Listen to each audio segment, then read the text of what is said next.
A metasaga, I think it's a little bit like a philosophical treasure hunt, and it gives you an opportunity to explore an area, for example an island in Orkney, and to visit places there.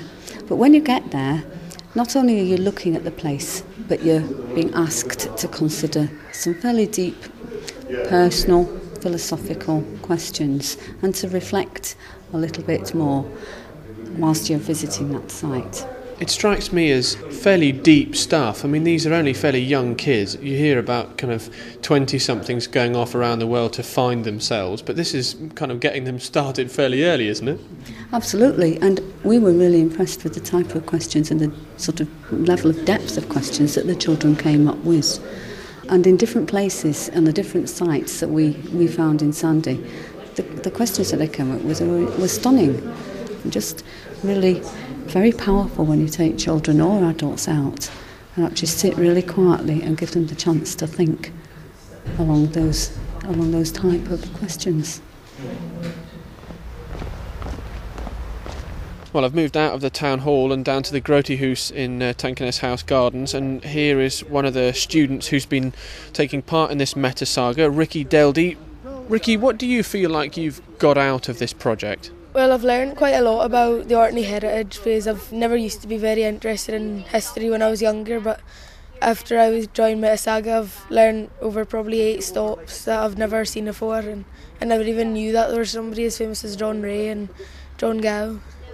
And one of the other parts of the project that I've been hearing about is the kind of idea of you thinking more philosophically about your life and what kind of things in it you're happy about and what kind of things you would like to have perhaps done again if you'd had a second chance.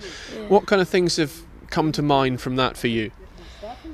Well, I've had to make quite a few decisions, but I think some of them might have been the wrong decision. I've had to go, when I got lost a little bit, I thought I've got to go this way, and well, really it was completely wrong. I just went in the opposite direction, but eventually I got found.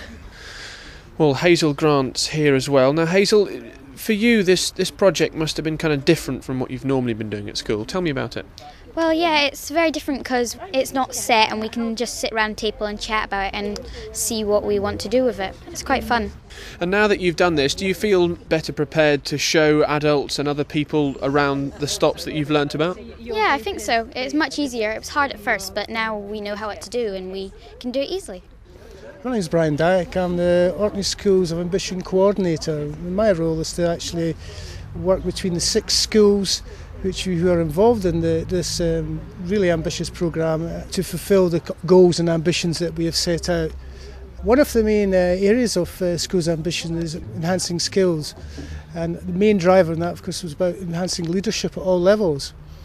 And we found that Metasaga lends itself really well to enhancing leadership skills. There's been some quite complicated ideas. I mean, the phrase finding yourself has been mentioned. I mean, that's quite a sophisticated thing to be thinking about when you're aged, 13 or 14, I'd imagine.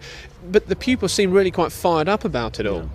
I think at the age of 13 and 14, probably a full-time job is finding yourself and where you are in relation to society, to grown-ups, to your peers, to younger people, asking yourself questions of why does this happen?